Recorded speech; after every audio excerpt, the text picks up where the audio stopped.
The Illustrated London News. The ship's quarter drifted on towards one side of the creek, and one of the cook's assistants and 5 seamen contrived to jump across on shore and thus saved their lives.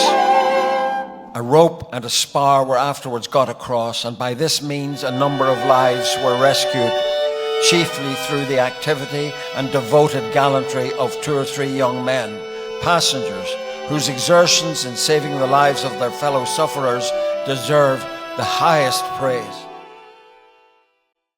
Neil Martin is one of Ireland's most versatile and compelling musical figures, player of uilleann pipes and cello, a fine composer too. His latest work is called Ocean Child and tells the story of the emigrant ship RMS Tayleur, which sank off Lambay Island in County Dublin in January 1854 with the loss of maybe as many as 400 souls. It'll be performed in London at the weekend with Stephen Rea narrating. Before we talk about it, Neil's here in the studio with his pipes, by the way. We're going to hear an extract of a piece that was commissioned from him by the Northern Irish choir Capella Ceciliana, Exultet.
Part of Exultet by Neil Martin, Capella Ceciliana, were performing, Donal McCriskin conducting. And I think that was in Latin and Irish. Latin and Irish, yeah, a macaronic setting of the Exultet. Welcome to In-Tune. Good evening. Thank you. It's wonderful to be here and good to see you, Petroc. Well, it's very good to have you here. How did Ocean Child come into being? When did you first come across this extraordinary and tragic story? Well, the first performance was in January of last year, and about 4 months before that, Martin Hart, who's the director of the Tradfest Festival in Dublin, mentioned this thing to me. I knew nothing about this ship. And basically, the fundamental story is that it was an iron-hulled clipper leaving Liverpool, an emigrant ship bound for Australia. And it was one of the very early iron-hulled ships. And there were 3 compasses on board, and none of them read true.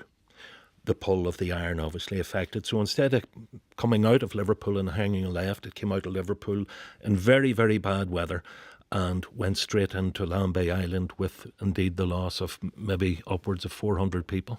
It's often talked about as the Victorian Titanic, and there was this strange coincidence that it was the same shipping line. It was indeed, White Star Line. And yeah, it's frightening. And, you know, when I was preparing the script for it for Stephen Rea to narrate, I read whatever I could in books and newspaper clippings, and the more you read, the more frightening it really became. There were 5 classes of accommodation on the ship, and people obviously setting out for Australia. There were all sorts of things on board. There were a couple of pianos on board. There were work tools. There were some headstones not carved.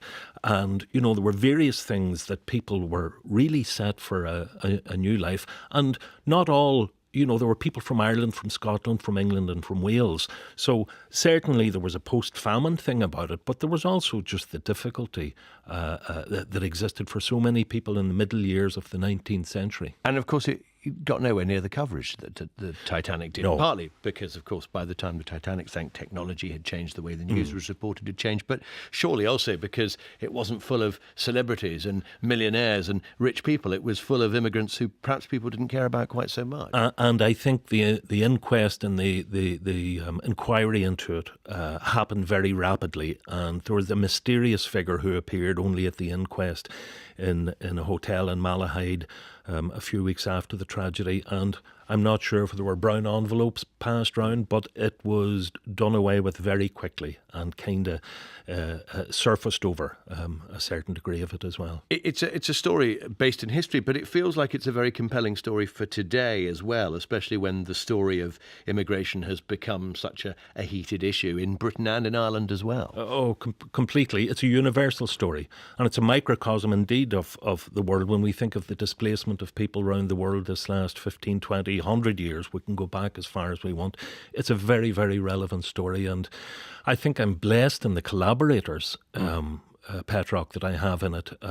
I've been working for upwards of 40 years with Stephen Rea, the actor, and as you know, he's an Oscar-nominated, BAFTA-winning actor, and we've done a lot together over the years. You worked first with him, I think, at Field Day, the company he founded with Brian Friel. That's exactly right, with Brian Friel, and my first stage sharing with Stephen and Field Day was 1988, and we've been doing it ever since, Stephen and myself. So I assembled the script very much with him in mind. You're going to play something on the Ellen Pipes. What are you going to play? I'll play a lament, which is, there are a few laments, as you might imagine, in a story like this, but this is the central lament when, after the ship has gone down and the great tragedy has really manifested itself. So I'll play that, and I'll segue from that, not to make us all feel too sad, I'll segue from that into a jig called Malloy's, a jig that I wrote for Matt Malloy, the flute player with the Chieftains. Marvellous. I'm going to send you over to your Uilleann Pipes. I know they'll just take a few seconds to warm up, and let me tell you that the London premiere of Neil Martin's Ocean Child is happening this weekend at the Irish Cultural Centre in London. Stephen Rea, as mentioned, will be narrating, and performances too from the West Ocean String Quartet, which Neil Martin plays cello in. 2 performances, Saturday evening at 8 o'clock and Sunday afternoon at 2:30. This extraordinary story of the Royal Mail ship, the Tayleur. Well worth reading up about. There's some very interesting stuff online which tells you the story of the tragedy and the way that so many people perish so close to the shore. I think Neil's just pumping a little air into the pipes, just waiting for the thumbs up. There's a smile. I think that's a thumbs up. Off we go.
That was a jig written for Matt Malloy of The Chieftains, and before it, Lament from Ocean Child by Neil Martin. Neil playing the uilleann pipes live for us on In-Tune this Monday evening ahead of his show at the Irish Cultural Centre in London at the weekend. I was just thinking, Neil, the last time we properly met was in a bar at about 7 o'clock in the morning. We hadn't been going all night. No, indeed. We were at McGilligan Point at the Point Bar, and there was a roaring peat fire, and I remember chucking in a bit of extra peat, and the weather was foul. It was savage really that terrible. day. We probably deserved a hot toddy after that broadcast, but we didn't get one. No, I think we were. And you were playing on In-Tune that evening, I was with, indeed. With Sean live from the Guildhall, I think, in Derry, or maybe it was Ulster University. I can't remember the location of it. But I mentioned that because outside the waves were crashing on the sea there at the entrance of Lough Foyle. And the sea seems to be a kind of constant refrain in Irish storytelling. Yeah, it's there. You know, we're surrounded by the sea. Many people have left, obviously, by the sea. And it, has been a great source of food. When the potato crop, to go back to that same mid-Victorian period, potato crop field, lobster and crab and mackerel and lots of fish off the coastal areas like round Donegal was in great abundance. So we love the sea. We're dependent on the sea. And the West Ocean String Quartet, well, they've got ocean in their title. Yeah. You are cellist in that. So will you be playing cello and pipes in this? No, just cello. Louise Mulcahy will play pipes, and her sister Michelle will play harp. And then the West Ocean String Quartet, which is Aoife Niamh and Niamh Crowley on violins, Ken Rice, whom you know well, on viola, myself on cello, Stephen Rea narrating, and then there's a boy treble, which is an essential part of the show, and it's a boy called Malachi Corcoran, who's with the London Oratory School. Who's a fabulous singer. Yeah. So I hear, and I look forward very much to working with him on this. And it's a great piece of storytelling, it feels like, this evening. Yeah, it is. People left with great high spirits. And then, there were all sorts of questions. The ship hadn't done sea trials. So there were questions that some of the passengers on board had who were experienced seamen.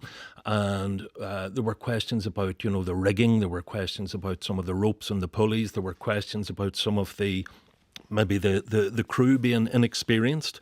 So there was a great positivity about it. And then when the inevitable thing happened of the ship hitting rock, and the reason I called the whole piece Ocean Child was that there was a baby boy of about 10 months old who survived. His parents were killed, but somehow he survived. And they've got the child ashore. Nobody, of course, could identify the child. And there was a Church of Ireland minister in Dublin who advertised in papers in Scotland, England, Wales and Ireland. And after 6 weeks, the grandmother of this child was found. And the child was repatriated. And very sadly, 3 or 4 months later, of a non-connected issue with the shipping tragedy, the poor child died. Yeah. But I see very much the voice of the boy treble as the ghost-like spirit of the child washing over the audience at a certain point in the performance. Well, it's Saturday evening, Sunday afternoon at the London Irish Cultural Centre, 8 o'clock and 2:30 on Sunday. We're going to finish by hearing the West Ocean String Quartet with you playing in it. Lovely to have you here, Neil Martin. Thank you very much. Thank you, Petroc.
Music by Neil Martin and Seamus Maguire, The Vagabond, and before it, Ely's Shuffle, played by the West Ocean String Quartet.